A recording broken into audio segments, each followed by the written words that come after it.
Hello and welcome to today's episode of So What's the Catch? I'm definitely feeling a little lonely today.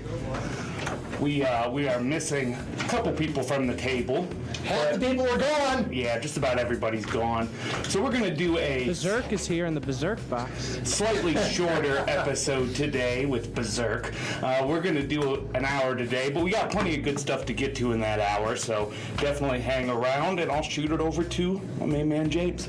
All right, so we're going to start off with just a quick roundup of the NBA action that we got going on here because I don't know if anyone saw last night. I don't know if Giannis is coming back anytime soon, and the Hawks even upped their series at 2, which honestly, I think that could be a huge problem for whoever comes out of the East in the NBA Finals. Well, you know you have the wrong person sitting across from you to talk basketball, but I heard vaguely something about this injury last night or whatever. What happened specifically? Oh, he came down kind of awkwardly, and they think it might be a very severe ACL injury, and those are not good. And the Hawks are able to win without the services of Trae Young, and they won quite handily. They won by 22 points. So if the Hawks are able to have Trae Young and the Bucks don't have Giannis, they're in trouble. So then it makes it competitive. No. They won by 22, and they didn't have Trae Young. Their team didn't have Giannis. Both teams brought their best players, and the Hawks completely demolished them. So that's a problem. But let's look over to the West. The Clippers somehow were able to get the game back. They only trail 3-2. The Suns are one game away from the finals. The Suns, a.k.a. the team of destiny, is one game away from the finals. You weren't saying it was the team of destiny like a few months ago. I'm sorry. I said they were the team of the destiny when the playoffs started. I didn't say that Mikal Bridges was the next LeBron, like you were trying to do. I was never compared him to LeBron. You're just bringing him up, made your berserker of the week three times. I mean, you just have to cross the bridge when you come to it. That's Mikal Bridges right there. Okay, I guess that is Mikal Bridges. But you know what? The Suns have a chance to close things out tonight. I think they do it. I am not a Paul George believer, and sorry, Chirk, he's not a Hall of Famer at this moment in time. I think he has solidified himself. No, not yet. He took that team to the Western Conference Finals, beat the number 1 seed by himself. Okay, so he did something once. And with the Pacers. Pacers got stopped. I don't know what to tell you, man. And then his All-NBA first team with the Thunder. One All-NBA first team and a gold medal is not enough to get into the Hall of Fame, my friend. He needs about 5 more years, maybe another All-NBA, maybe another gold medal, at least a title, because a guy scoring 20 points a game, they ain't going to do it. It's not going to cut. The steals. He's good on defense. All defensive teams is what makes up. You know, that raises a good question, though, James. Do you think in general somebody has to have a title to their name in order to make it into the Hall of Fame? No. I don't, but the guys that do make it into the Hall of Fame without that title, they have other various accolades. So maybe they have an MVP. Maybe they have gold medals because it's the Basketball Hall of Fame, not the NBA Hall of Fame. So that stuff counts. You have So gold medals. Maybe they're really good and great in college as well. And you look at all these other things, All NBA, maybe All Defensive Team, maybe a Defensive Player of the Year, something like that, or Rookie of the Year. Something of that nature helps build the profile, build the case for a Hall of Fame induction. I just don't think Paul George has it right now. So you think Andrew Wiggins, with that Rookie of the Year, deserves the Hall of Fame? That's not what I said. I said accolades Well, such as that. adds to a career. I mean, that would help. If Andrew Wiggins also had a title, an MVP, a couple of gold medals, then yeah, maybe we can have a discussion. But he doesn't. He has none of those. He has Rookie of the Year, and that was it. Yeah. So. And 20 points per game, that doesn't really... And he plays for the Canadian basketball team, so I don't think he's going to get a gold medal ever. So, sorry, Canada. Canada don't ball. Listen, Maple Jordan ain't going to get them a gold medal. I feel like I could have predicted that. I don't watch basketball, but I feel like I could have predicted that Canadians basketball isn't their strong suit. Well, it's not that's their strong suit. It's just that the USA team is ridiculous. So it's like the All-Star game on steroids, where you just have the best of the best. That's true, though. It's almost an unfair advantage. I honestly think there might be more competition with all these overseas players in the league right now. There's overseas players, sure, but that's like 1 or 2. Where you look at all the guys that are on Team USA, they're all the superstars of the NBA. Kevin Love? Kevin Love's on the team, but he's not going to start. I mean, because the NBA is located in the United States, I feel like that's already an advantage because you're going to have the best players in the NBA. Yeah. And so you already got a whole bunch of the best players coming from here. I mean, just because Kevin Love's on the team, let's not try and bring down the level of Team USA. Let's remember, a broken down Larry Bird was on the Dream Team, and he barely played. Wait a second. Kevin Love is on the team? Yeah. Wow. Even I know that. He's not gonna start though. That's the thing. As a He's backup. gonna be a backup or a reserve. Yeah. So he'll play a couple minutes a game. Maybe in a blowout they'll put him in a little bit more to rest some of their starters. But he's not gonna be like, hey, starting at power forward for Team USA, Kevin Love. That's not gonna happen. I guess just in general, I wouldn't expect to hear that name with the Olympics. I mean, Kevin Love, I really like Kevin Love as a personality and a person. Yeah.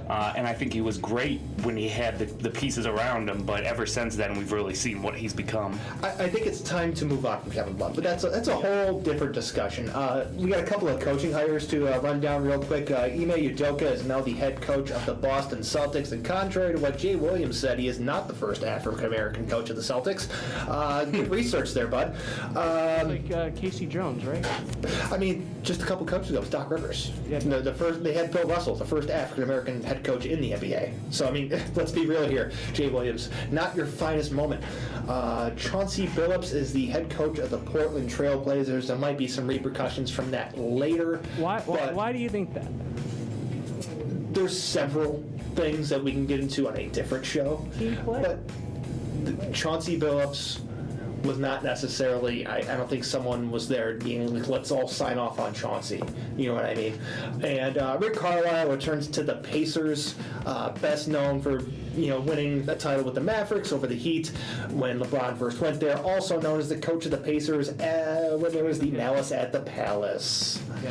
So that would be our quick NBA coaching hire roundup. But Shark, this is a topic you wanted to talk about. Scottie Pippen apparently hates Phil Jackson. So yeah, on the Dan Patrick show, there was an interview about Phil Jackson, specifically with the moment when Tony Kukoc shot the three-point shot at the end of the game. This is when Scottie Pippen decided to pout on the bench instead. Yeah, and so what happened was Tony Kukoc made the game-winning shot, and years later, so a line of questions lined up. Don't quote me on this, but basically, from what I heard,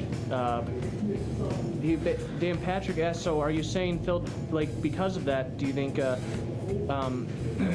there might be some racial elements involved in it? And Scottie Pippen said yes. So what it was an interview with GQ, and what he specifically said was, I don't think it's a mystery. You need to read between the lines. It was my first year playing without Jordan. Why wouldn't I be taking that last shot? I've been through all the ups and downs, the battle with the Pistons, and now you're going to insult me and tell me to take it out? I thought it was a pretty low blow. Felt like it was an opportunity to give him a rise. It was a racial move to give him a rise. And I'm not buying this. I'm sorry. It's just, here's the thing, is that we all watched The Last Dance a year ago. We all knew that Scottie Pippen was salty about this a year ago. He was. Yeah, or everyone was. Everyone. This is one thing I do think Scottie did bring a good point about. How all those cameras just followed Jordan the whole time versus like the rest of the team. Because it's Michael frickin' Jordan. Yeah, that has nothing to do with race, though. I mean, Scottie Pippen, great player on his own. He deserves all the accolades he has and all the praise he gets, but he's not Michael Jordan. He's great, but not Michael Jordan. But let's get back to the Scottie Pippen, they would not win a championship. Let's get back to what I wanted to mention here is that I don't think that this is the issue. I don't think that this is a racial issue, and here's why.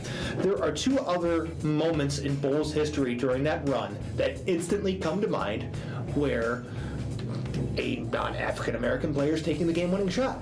John Paxson during the first three-peat and Steve Kerr during the second three-peat. Okay? Who is the defense going to key in on a last shot play? For the moment with Scottie Pippen where he decided to not play, if he would have been on the floor, they would have keyed in on Scottie Pippen. Okay? They're going to focus on the best player. When Michael Jordan was there, they're focusing on Jordan, leaving other players open. And so it's just good strategy to pass to the other guy. Michael Jordan did it. LeBron gets a whole bunch of flack to passing for the other guy, which I still don't understand. But Michael Jordan passed to the open shooter. The guy nailed it. They got a title. What do you think? Interesting question here. Yeah. Remember Craig Hodges? Yes, I do. have you heard Scottie Pippen talk about Craig Hodges and about what his ideas were? No, I haven't. No, I was just like saying like that. Like he was talking about like I think that was an example of more some racism was that. I just think the whole thing is, I don't know. Scottie Pippen is just magazine. Take one shot 25 years ago, and Just bringing up the name Scottie Pippen surprised me because you haven't heard that name a lot recently. Like there was, The Last Dance came out. There was a little bit of buzz about that team. And but before that, when's the last time you really talked about Scottie Pippen? Exactly, and this is a way for him to get himself inserted into the media again. So I'm always a little cynical of stuff like that. I mean, I'm sorry, I don't buy it. I don't buy it. I mean, because I agree with him somewhat on the Jordan stuff. Well, that's why I think you got to separate the two claims there, though, because he said two different things. He said that Jordan was selfish, and that this other thing, the racial thing with Phil Jackson. So yeah, I agree with James. I don't think that really has any merit behind it, but you're probably right about the Michael Jordan situation. I mean, because the camera's going to follow Michael Jordan all the time because it's Michael Jordan. It's the best player on the planet. Well, and talent like that, I mean, incredible talent brings probably, I would imagine, an incredible ego. Mm-hmm. I'm sure he had a large ego. Oh yeah, and we saw it on display in The Last Dance. That was really fun. I don't know if you guys watched all of The Last Dance. No. Yes, you didn't. No. I did. I want to. I'm wondering if it's worth watching. I have not watched it. I loved it, and we're about the same age, so you lived through the era. It'll give you a lot of just. I was a Bulls fan in the '90s. Everybody was. Yeah, come on, it's Michael Jordan. What Horace Grant said like a year ago was Michael Jordan the real snitch. Oh my God. Oh, Horace Grant. Back to that now. We got the Scottie Pippen controversy. Okay, with that, we got to head to our first break. When we come back, Jeremy here has got ourselves a new game to play. I like Real games. Or rumor? On the next side of the commercial. When Frank De Lorenzo returned home from Iraq, things did not go smoothly.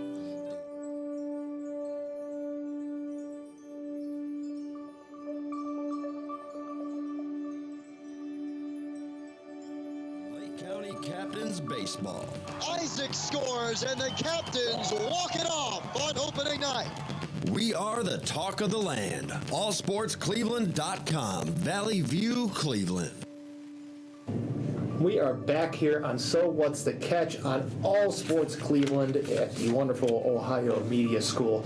And Kramer, you got another game to play. Yeah. What were you saying, Chuck? No, I said we started off this show pretty deep.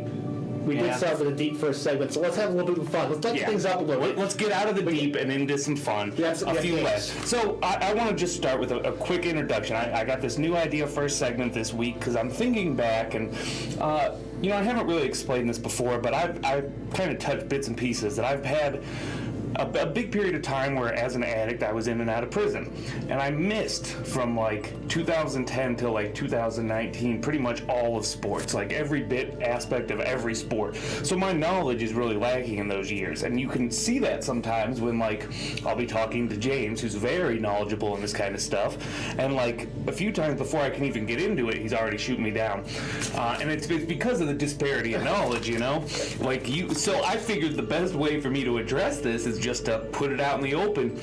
So I have these things that I've been like collecting, and I'm just going to do this, find whatever rumors I can every week. Okay. And is it real or a rumor? So for the introductory, we got an NBA one, and then we have 5 NFL ones that I found. All right, sounds good. So the NBA, the big rumor right now is that the Miami Heat, after they obviously did not finish out the year they wanted to, the way they wanted to, they are now looking to turn their fortunes around, and they're being linked to many big-name players. They're saying specifically that the point guard position is one that the Heat could be looking to improve right away. Real or a rumor? Oh, I say this is absolutely real. Before the season started, they were linked to possibly trading for James Harden, but they reluctantly decided to opt for keeping Tyler Hero and some other assets on their team, and it obviously didn't work. The entire thing imploded. Similar how I'd like to kind of poke fun at the Boston Celtics for never trading away any of their young players, their young draft picks. The Miami Heat fell to a similar fate as they decided that having Tyler Hero was better on their team than having James Harden, which obviously is complete nonsense. And then the other thing with this same deal was a few articles just kind of left it off there, but a few went deeper and kind of started speculating that the Houston Rockets, as a building team, might be interested as buyers. Ooh. So for that aspect, real or rumor? Man. Is this a question to both of us or just James? Oh no, you can definitely answer. And what do you think about the Heat one? Heat one? Yeah, Real or rumor? I think that one was real. I think that was real. So this Rockets one, man. So could you see him going to the Houston Rockets? The Rockets like buying, and who in particular? Does not say. It just says that the Rockets, as a building team, they had the worst lead in the record. Yeah. And they have this number 2 pick. To try and buy and get out of Yeah, it. maybe. I'm gonna say rumor, and it's because they were so competitive for so long, and that they realized that and what they were doing reached a certain ceiling. And so what I believe is that they're trying to essentially bottom out or suck for a minute and get young, reset the franchise, reset the roster. Buying things up to try and speed it up, then it's only going to make you fail faster. So staying the course, kind of maybe, yeah, they'll take their pick at 2, but then after that, kind of slowly build through the roster and through the process of adding players through the draft, trying to speed things up, especially in the conference or in the Western Conference. That's just not going to lead to the Build around success. Christian Wood. There's not too many teams where you see a lot of success with trying to quickly rebuild. Quick rebuilds always end up with faster free falls. It sounds like a great idea. Everybody wants their team to be turned around like that, but Christian Wood could help. Christian Wood's a good player. He's someone that can build around. Kevin Porter Jr. seems like he's doing pretty good. I think Oladipo's done. Honestly, I think he's done. They should just, whoever they get it to, plug him into their starting rotation, kind of see how these young guys gel together. If they somehow find themselves in playoff contention or play-in contention, address things at that moment in time, but don't make massive moves before the season starts. all right. So moving on now to the NFL. This is from an article from an analyst from NFL.com, and it had 5 different players that he thinks are the marquee not all of them are free agents, but possible trades going into this season. Players on the move, possibly. First one, Le'Veon Bell. Somebody who was once looked at as arguably the best running back in the NFL, but as recently as 2017, he started falling apart. He sat out 2018. He signed on with the Kansas City Chiefs and got a very small amount of playing time, and now they're saying he specifically said during an interview this offseason he's not going to play for the Chiefs again. He will not play for Andy Reid again. Mm-hmm. So they see Le'Veon Bell going to the New Orleans Saints. Real or rumor? Rumor. I'm going with rumor. I'm a sure going with rumor on here. I think Le'Veon Bell's at a point in his career where he's just going to have to glob on to bad teams. And I don't think the Saints are going to be a bad team. So I can see him ending up on a team like Jacksonville or the Lions. Will he be the same Le'Veon Bell ever again? No, he's done. But maybe he'll go back to the Jets. It's just he'll end up on a team that's not good. How about the Brett? No. No, we are good at running back. Maybe he'll end up on the Texans, honestly. The Texans could be a team that he can land to. It's just, I don't think he's going to land with a good team. I think it's going to be, and this is the part of the, this is like Edgerrin James on the Cardinals, or Emmitt Smith on the Cardinals. Or Chris Johnson when Chris Johnson was on the Jets. Yeah, so it's if you get some money, make what you can, party's over. I could see him play. Could you see him revitalizing his career with the Patriots? I don't think so. I don't think he's as versatile as a running back that Bill Belichick needs, especially at this moment in his career. And that'd be such a clash of personalities, too. Yeah. Belichick and Le'Veon Bell. Yeah. Well, okay, I think we all agree. Rumor on that one. Moving on to the next one, Melvin Ingram. I say that last name right? Ingram. Yeah. They say that headed into last season, this longtime Chargers defensive end, coming off his 3 straight Pro Bowl appearances, played just 5 straight regular season after playing 5 straight regular season campaigns with at least 7 sacks. But then last year, he was limited to 7 games with an injury. Despite that, in those 7 games, he had no sacks, but he did get after a quarterback, totaling 12 pressures, 7 hurries, and 5 knockdowns. So they look at this guy as somebody who's maybe a falling star, but somebody who still is like a solid workhorse, and they say they see him going to the Los Angeles Rams. Real or rumor? I'll say that one's more real than rumor. Because he doesn't have to be the guy for the Rams. Their guy is Aaron Donald. They already got a pretty good defense, and they'll just be plugging him in. And when you read those stat lines, by the way, you know what reminded me of Jadeveon Clowney. No sacks, a couple of games. He only played in some pressures, and that's about it. So he's someone definitely as a falling star. He was obviously. a late bloomer to begin with. Like started. He didn't get a Pro Bowl till he was like 27 or 28. So he's just going to be like a rotational player for wherever he goes to. I think the Rams would be a good fit, so I'm going to go with real on this one. Yeah. All right.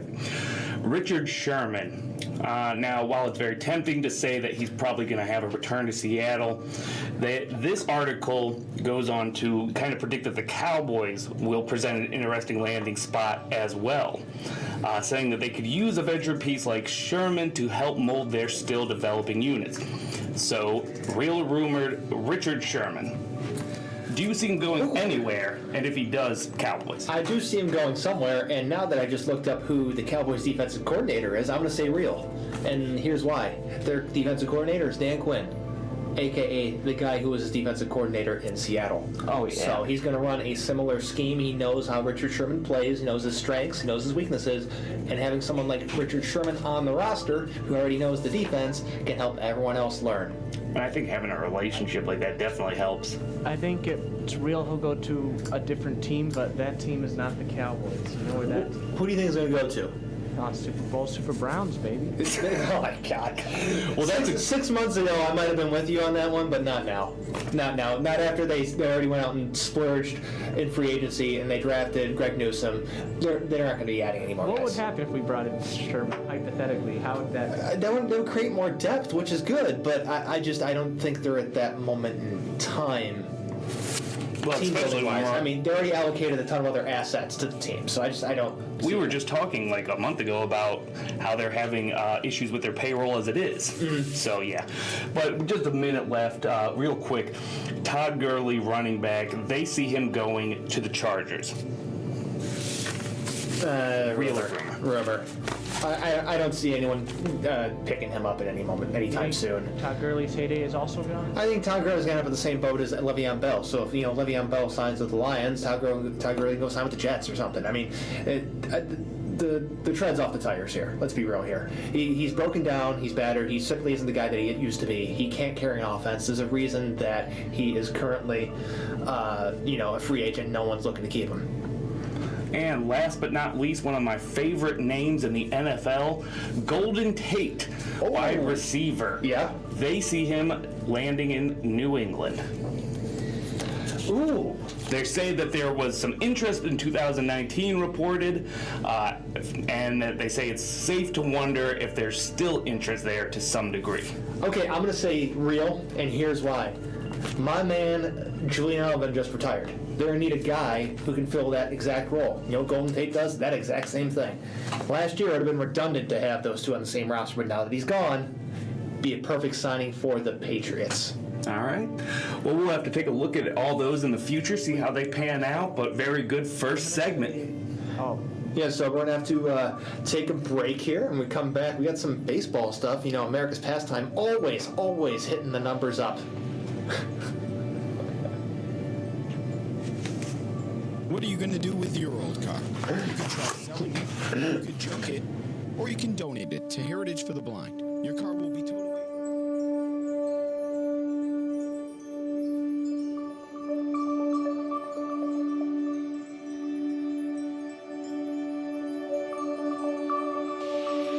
Lake County Captains Baseball. We are the talk of the land. AllSportsCleveland.com. Valley View, Cleveland. So we are back here on So What's the Catch on All Sports Cleveland. What's up, Chirk? No, I was saying on that last one, I think it's a rumor. Golden Tate, I believe he's like 33 years old.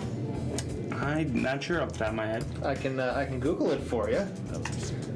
Golden Tate is 32. He is just a month and a half older than me. You're trying to make him old? That's my age, too. Yeah, come on, man.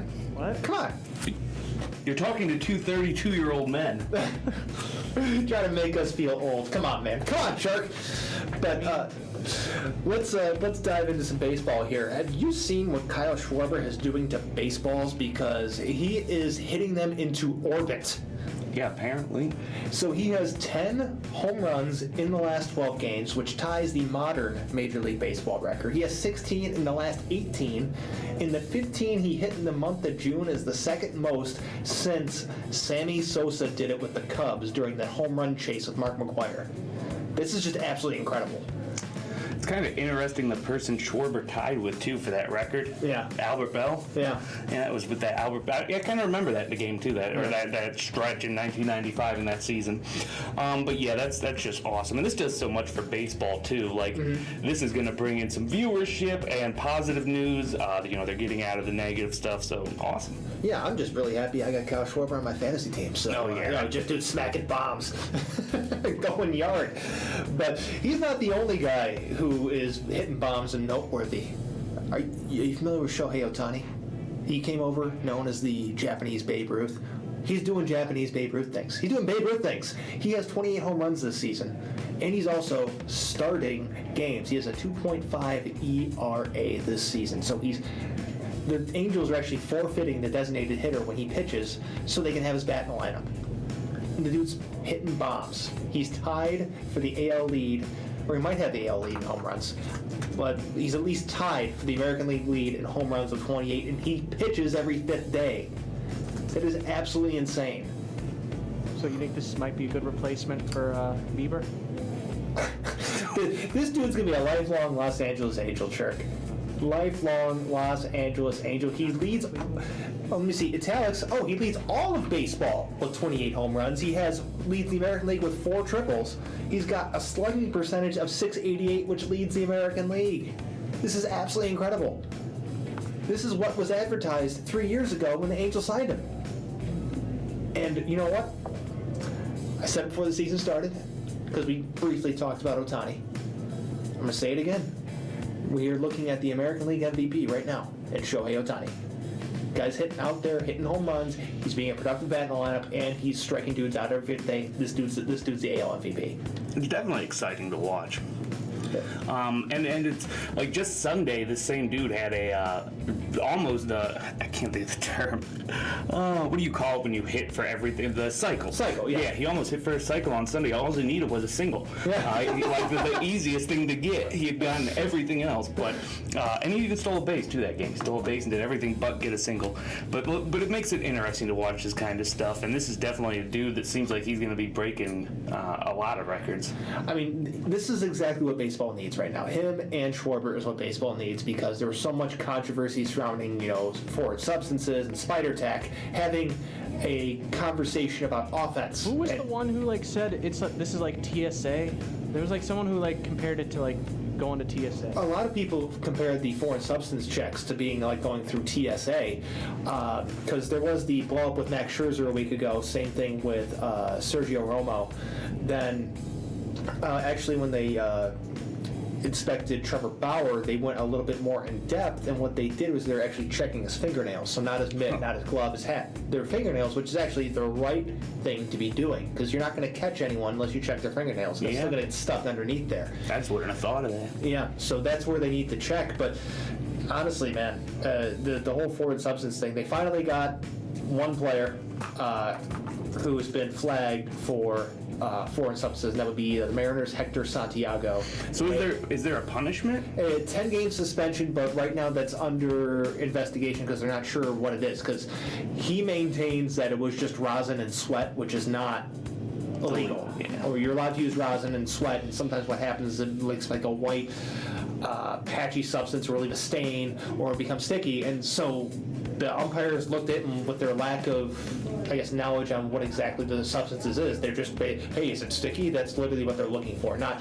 what is this. Well, they're running like some kind of test on it, or Yeah, they took the bag, they put it in like a garbage bag, and they're going to go like inspect it. And if it's determined that something like spider tack, he will be suspended. But if it's just like, hey, this is just rosin and sweat. and the test will tell the truth. It's like that Big League Chew just before the game. They could call that a foreign substance. Well, the test will tell the truth, and the thing is, like, I would have said in the past, like, what would be his incentive to lie? Because he's going to know they're going to test it. Yeah. But people lie. I've definitely realized that in sports, particularly, anytime there's been like these accusations and somebody's been like, no, absolutely not, then it'll come out. Oh yeah, they definitely were. I mean, Act like when the pro wrestler hits the chair. yeah, I mean, a good reminder of that is back when they were doing the steroid investigations about 20 years ago, and Mark McGwire refused to answer questions by saying no comment or I'm retired, and that's the only things he said, and people adamantly denied, and it turned out that they were lying. It's just, it seems like they're all embracing their inner George Costanza. It's not a lie if you believe it. But yeah, you're definitely jerk like that. But you're so right about baseball needing positive news now. But baseball needing this, right? Baseball needing a couple guys who can entertain the crowd. And it also fares well for, like, now I'm going to be more interested in actually watching the All-Star game, which I haven't watched in a couple of years. And they're having a home run derby there, which Ohtani has confirmed he will be at. So Yep, Ohtani, Pete Alonso looking to defend his crown, and it's in Colorado, so that ball is going to fly. yeah, it's going to be awesome to watch. And that's the kind of news you want to hear out of baseball. Yeah, Like see Baker go out there. Baker? What? What's Baker going to do? what's he going to do? He's gonna bake all the competition. Oh my God. We're talking about the baseball All-Star game. You realize that, right? A lot of football players were baseball players. I know, but they're not professionals. Yeah, I mean, we saw that failure with Tim Tebow. Yeah. Michael Jordan tried to play baseball too. Yeah. Speaking of, call back to earlier. Deion Sanders did it successfully. He did it successfully. Bo Jackson did it successfully, but that's like 2 of 2. Okay? Those aren't normal people either. Those are exception to the rule. Oh man, those are once in a lifetime talents. Exception to the rule, really here. But let's pivot to some Indians talk real quick. They lost a key bat in their lineup on Sunday. Josh Naylor suffered a leg injury, and he is out for the foreseeable future. I expect him to be out for the season. He has a dislocated ankle and a closed fracture in that same leg. Yeah, I'm just seeing from 19 News 18 minutes ago he's scheduled for surgery. Yeah. So anytime they're going in for surgery, I don't feel good about the chances. Yeah, what happened was it was a pop fly that was going in between Naylor and right field and Ernie Clement, who's playing second base that day. Neither player called for the ball. They collided in midair. It wasn't that really did anything. It was he spun around and his right leg got caught underneath his body weight and just buckled. If you really want to watch it, go ahead. I don't recommend watching it. I saw it in real time. Not fun. And it does already say in this article he's going to miss the rest of the season. Yeah, that's the expectation. But yeah, he was hitting 253, 7 home runs, 21 RBI. I didn't realize we had acquired him in the trade for Clevenger. Yeah. I knew who Josh Naylor was. I saw him play, and I remember Clevenger being, but for some reason I didn't combine those in my head. But yeah, that's a bummer, and it's been like this for the Indians. They've definitely been bit with the injury bug. They keep getting hurt. Josh Naylor got hurt. Their entire pitching rotation has been decimated. Zach Plesac hurt. Aaron Savali hurt. Tristan McKenzie is down in AAA. Shane Bieber hurt. It's just like, I wish we could have this. You know how in the games we put the sliders injuries off. yeah. You turn the injury slider off Yeah. for real life. It's frustrating because this has happened for the Indians the past couple seasons. Like, that injuries have decimated them. Yeah. Okay, and we had some depth last year, and the year before we had even more depth, and we still had issues with injuries. So somehow they thought, oh, we'll reduce the depth, and then we'll be fine. Of course, this was going to happen. And I'm just scratching the surface on their injuries. Roberto Perez is still out. Okay. Franmil Reyes, hurt. Jordan Luplow, hurt. Austin Hedges just came back from being hurt, and we were starting two guys who I didn't know still played baseball, and Rene Rivera and Ryan Lavarnway. Okay. And by the way, Ryan Lavarnway's baseball bat looks like a yellow wiffle ball bat. Kind of funny to watch. But but they just keep getting hurt. And you know what? I think the miraculous thing is they still keep winning games. They still keep winning games, and they've been absolutely destroyed by injuries all season long. You can never count them out. I have learned that. I mean, Terry Francona's doing some of his voodoo magic, making this team still relevant. I mean, I don't know how they're doing. They got a doubleheader today against the Tigers because last night's game was rained out. Maybe sort of good news, bad news there. A little extra rest for some guys, but you got to pitch almost guys on today, but it's actually going to be less innings.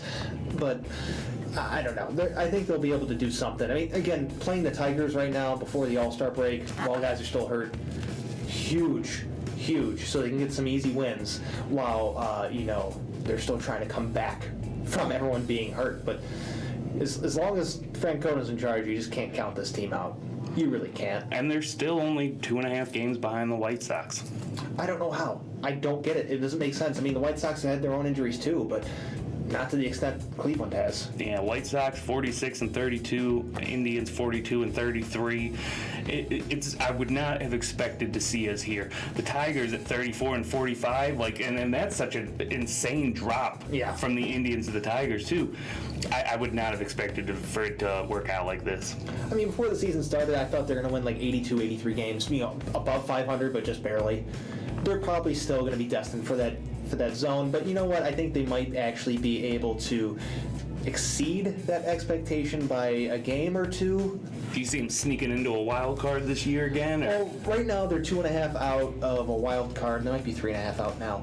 I'm not sure the results of the West Coast games, but it's possible. I think their better chances in the division is if they somehow end up as buyers, but we'll have to see how that goes along. We got to head. Of course, it's too early. Yeah, it's way too early, and we got to head into our final break here before we head into our last segment. But when we come back, we're going to be talking about your Cleveland Browns.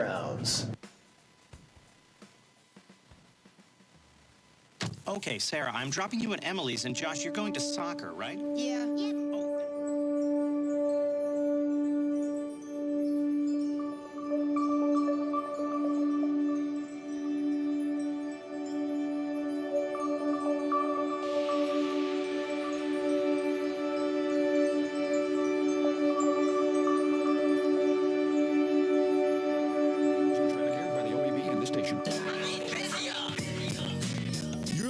To allsportscleveland.com, your home for the best high school basketball in Northeast Ohio.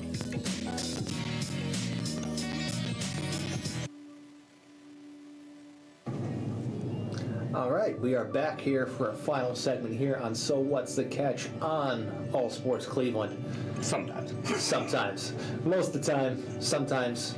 Yeah, when we can. We're here. Just make sure you're on the Facebook page. And I realize there's a keyword, so it makes it so much easier. If you look up SWTCBNN, write that down, SWTCBNN, and make sure you're on the Facebook page and you've liked that. You will see every episode on there. Yeah, and we're here. The audio's clear. Get used to it. I love it. I know you like that. So you got some more football stuff for me here. What Yes, sir. Pro Football Focus came out with their top 50 list, and the Browns are looking very nice on there with 3 different players hitting the.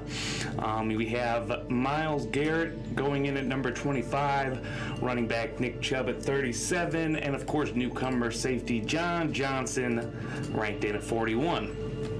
And I just thought it was interesting. Around the AFC North, Pittsburgh and Baltimore, they had 2 players each make the list. So we had more than either of them. Cincinnati was shut out, of course, because of Cincinnati. But yeah, I just thought these were some solid selections, and it bodes well for the team, right? But at the end of the day, it's good to see that we have this great makeup, but like we've always been talking about, a great makeup and $2 will buy you a cup of coffee, but that's about it. It means nothing until you win games. So, Yeah. am I excited? Yes, I'm really excited, but I'm not like trying to blow my head up too much either.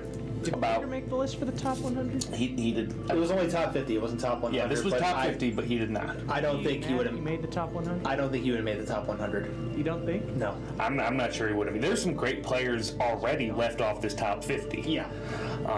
There was like literally, there was not a single center on the list. Personally, I think J.C. Treader after this last season and what he did with the Players Union, like obviously, okay. Players Union road isn't. I know, this is me getting in my emotions though. Yeah. Like this is what I do because I'm a fan. I'm not an analytic guy and whatever. But I'll let that one go. The placement on the list though, I thought was interesting. A few things. Nick Chubb at 37. Yes. Briefly edged out, or just like by 2 points edged out Derrick Henry. Now, they say later on in the article that they think that despite this, Henry is the better overall player because they say that he contributes more in the passing game. Well, if you look at the numbers, that's not necessarily true. Now, you could argue, though, that Nick Chubb doesn't get as many passes, but Nick Chubb with 18 targets had 16 catches, roughly 8.5 yards per target for 150 receiving yards. Derrick Henry last season, 31 targets, 19 catches, 61.3%, averaging a little over 3.5 per yard with 114 receiving yards. Yeah. So that to me tells the story. Just the 150 versus 114 with 18 targets versus 31. Like Nick Chubb, man, I feel like he deserved to be a little bit higher on this list. And so I'm glad you brought that specific thing up because with the exception of one running back on this list, I'm just scanning through this, and you know, keeping Derrick Henry out of this because he's not a factor in the passing game that much, but he is, I would say, a better running back overall. The other two guys in between him, Dalvin Cook and Christian McCaffrey, are much more prominent features of their team's respective passing games. And for a running back to be a complete player and to be ranked high enough and eventually get a large payday, they need to contribute in both facets of the game. Something that I thought was interesting is there was a few people who were saying that like the Browns and the fact that they're this two-handed monster with Hunt actually in this way like that kind of hurts Chubb a little bit. I mean, Chubb's never really been a big passing game guy in his career. He's made some catches, but he's not someone where you're like, oh, that's Nick Chubb going out wide. We got to make sure and cover him. It's, oh, they're just doing some motion to try and figure out if they're running zone or man. So, yeah, he makes some plays, but you're not worried about him going down the field and busting a big play in the passing game. Sure, he'll catch a swing pass or a screen pass. But, you know, you look at McCaffrey. I mean, McCaffrey makes people look foolish. And same thing with Alvin Kamara down with the Saints, who I'm a little bit kind of miffed that he's a little bit below Chubb because of the factor he is in the passing game. Think about what prime Le'Veon Bell was and how important his value in the passing game was. They could split him out wide as a receiver, and they had to respect him as a receiver. You can't do that with Nick Chubb. Yeah, fair enough. And then with this, the John Johnson pick, the thing that was most important to me out of this is what an upgrade over Sendejo, right? And look, Sendejo, Cleveland's punching bag. but when you look back, he is Cleveland's punching bag because when you look back on last year, he was never supposed to be a starter anyways. No, he wasn't. That dude was a backup all the way, and he had to start. And honestly, like if you look at what he did, we should be appreciative that he gave the help that he did. Yeah. But anyways, still such an improvement. Yes. And I'm very happy to see John Johnson on this list. So, you guys were big fans of Sendejo? Sendejo was awful, but he was also Put put a in an P awful instead of situation. S on his name? What was that? Did he put a P instead of an S in his last name? Oh my God! Don't say that on the radio. Yeah, you figured that one out. But maybe. Thanks. But yeah, he was never supposed to play as much as he did. He's been basically a role player the previous couple seasons before coming to Cleveland. Bad. He's never been. He was fine in that role-playing capacity, but when he got pushed into the starting lineup, every team would have been like, okay, where's Sendejo? That's where we're throwing the ball at, and that's a problem. John Johnson has never been voted to a Pro Bowl or an All-Pro team, though. That's something they do point out in this, and maybe some people are ranking him a little higher than he should be. I mean, the thing with John Johnson and the safety position as a whole is that there's so many good safeties in the league, so that's why he's getting edged out for the All-Pros. Pro Bowls don't matter. A lot of people, let's put it this way, Pro Bowls are for the fans. That's what people look at, and they're just like, oh, he's a Pro Bowler, you get to this. If you actually want to look at who's the best of the best players, look at All-Pro. Would you say the same for All-Star games like Paul George? Yeah, don't bring up Paul George again. But all pros are what to look at. So when a guy has all pros next to his team, that is what you see the good, the good players. You see the value in the player. And so when it comes to Hall of Fame discussions down the line, that's what gets players into the Hall of Fame, not a Pro Bowl. An all pro does. So yeah, it kind of stinks that he doesn't have any, but he's also been playing in an era where there are tons of great defensive backs, so he's just kind of a victim of circumstance from that aspect.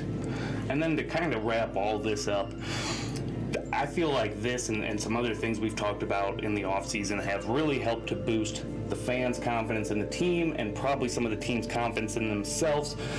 Do you feel like that's even a good thing, though, at this point? Because I don't. I do and I don't. I do because, just as we were talking about earlier today, we're not planning a parade for an 0-16 season in January. Yeah. Okay. Hugh Jackson going in the lake? Yeah, Hugh Jackson taking the cleanse, as they called it. They highlighted CLE and the word cleanse because that's what we do here in Cleveland. If there's CLE in a row, we highlight it. But God forbid they came back and had an 0-16 season this year.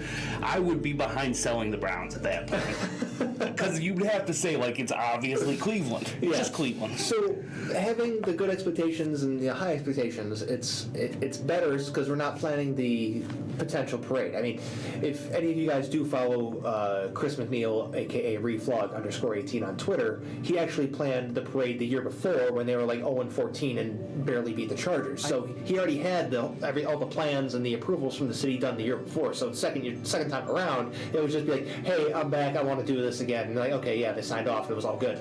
But it's funny enough that he didn't have to plan it just once, but twice. Do you remember the last play of 0-16? Corey Coleman dropped a pass, wide open. Corey Coleman. Deshaun Kaiser tried to throw to Corey Coleman and he dropped it. Oh, I remember. Will always be well known, not in good ways. I mean, so will a lot of people on those teams. I mean, that's just how it is. So from the other perspective of confidence has hurt us so much in the past. that's where I was going, is that there are some players on the roster, Baker, who gets a little too confident and gets a little bit too cocky. Elaborate on Man, this is all you need to know. That season, he came back, right? He had that little bit of success in the first season. He came back the next season. He was in how many friggin' commercials?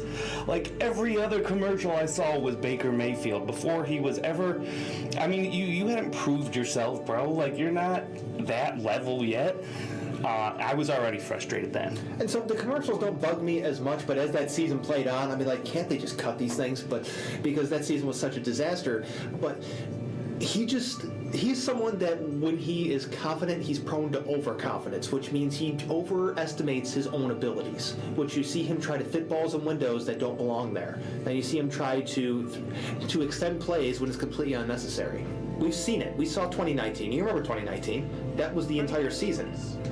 But this season, it was like on and off. Besides Freddie Kitchens calling bad plays, he was overconfident in his abilities, so he was trying to do things he had no business doing. So it's easy to blame Freddie Kitchens, but at the same time, Freddie Kitchens ain't the guy trying to scramble away from T.J. Watt or fit the ball into triple coverage. As the head coach? What was that? Baker wanted Freddie Kitchens as the head coach. I believe he did, yes. Oh, They had a relationship. They did. Baker could be a good head coach? No. I keep repeating it. I think this is going to be a year where we're going to answer some questions about this Browns team. We'll definitely have a lot of answers about this team, because that's what we do need. We need some answers about one, Baker, for sure. We need some answers about him because we have a pretty good idea. We don't have a definite answer for what. Even I admit that, and as a fan, I can still admit that. Who would you compare Baker to? A slightly worse Ryan Tannehill. Huh? A slightly worse Ryan Tannehill. Let's go to the 2000s. What'd you say? Aaron Brooks? No. A slightly better Kerry Collins from the 2000s. 90s? Slightly better Kerry Collins. Well, hopefully by the end of the 21 season, you'll be raising your opinion. I'm hoping. I hope all the best in the world. I hope he exceeds my wildest expectations and the fan base's expectations. But I think we have a pretty good idea of what he is. I hope he does. There's still a level of variance we could see in his play. And he gets 4,000 yards, and maybe 20 gets 30 and 10.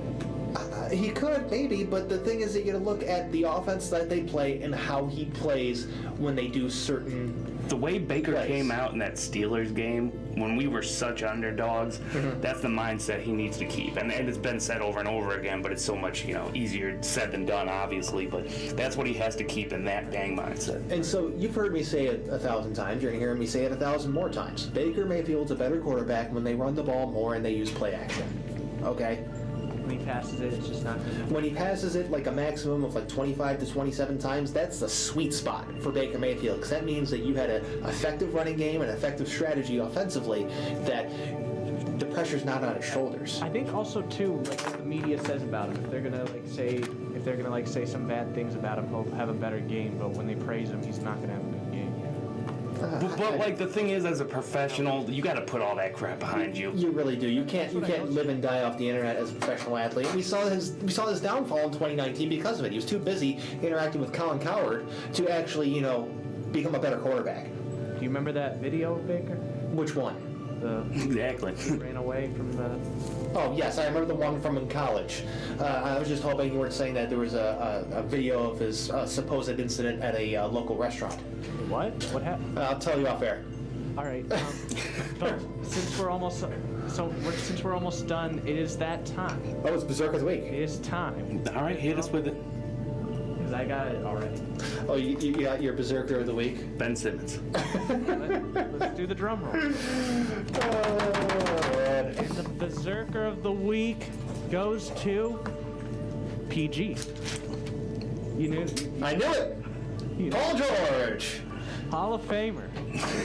I called it. So I think I get the pattern now. Like, whenever you shoot something down, that's what he waits and makes his berserker. So that's why it was Ben Simmons so much, because you kept shooting Ben Simmons down. That's why it was Mikhail Bridges so much. So now I just gotta pay attention during last week. I gotta pay attention during the first segment or two, and whatever first one you shut him down on, that's gonna be the berserker every time. Pretty much.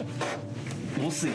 That's my guess. Yeah, pretty much. It's that Geico commercial. He's the person trying to throw the food into the shopping cart. I'm Dikembe Mutombo just going, nope, and blocking it. That's what it is. Yep. which means PG might prove himself. I don't think so. But that's going to be it for us here today on So What's the Catch on All Sports Cleveland. Just a 1 hour show today. We'll be back with the whole 2 hour show with hopefully a full roster of people to talk into the microphones here. But until then, have yourselves a great week and great weekend. We'll see you next week. See you.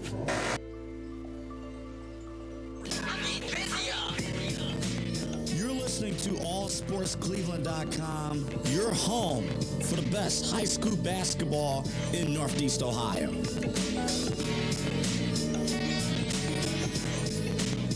Campaign. This is a public service announcement alerting you to the fact that you're about to listen to the Heel Turn Collective radio show. This radio show is written by some jabroni named Lance. Although he can be heard on the Be On Air network, Lance's heel persona is one few possess. The only thing to do now is fasten your seatbelt and join the collective.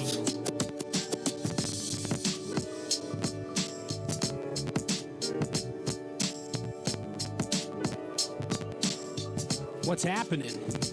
It's another beautiful Thursday here at the Ohio Media School, All Sports Cleveland on the Be On Air network. This is the Heel Turn Collective radio show, as always. And what can I say? I got a whole bunch to talk about, like always. But really, we're coming off the heels of an NXT event that was unbelievable, that had another 5-star match, in my opinion. Adam Cole, Johnny Gargano for the NXT title. I'm going to get more into that when my review comes. I got a lot of news to go over, and then obviously Raw and SmackDown. But for whatever reason, if you want to call in 216-586-6630, 0. I will field the calls, and we'll see what's happening. But like I said, I am Lance, and I'm jacked up for today. I'm jacked up for a couple of reasons, one of which being that I'm almost done with, my classes. So what can I say? Everybody's excited for that. Woo, your boy's going to go out in the big wide world and then probably get rejected over and over again. But what can I say? At least I tried, right? I gave it the old college dropout try. But this is the Heel Turn Collective Radio Show. And like I said before, I got a bunch to get into. But I always start the show the same way. It's Heel of the Week, baby. And that's what's going on right now. And the Heel of the Week this week, I think, is pretty simple. Now, my dude last night, okay? Or it might have been, you know what? Yeah, it was last night. One of the Warriors part owners, I guess, was on the court for the Raptors-Warriors NBA Finals, a.k.a. the most uninteresting NBA Finals I have ever tuned into. Now, everybody and their brother is a Toronto Raptors fan, and that's okay. Nobody even knew Toronto had a basketball team until this year, until Kawhi Leonard showed up, and now, but you got this Jay Brown, right? And all I got to say is...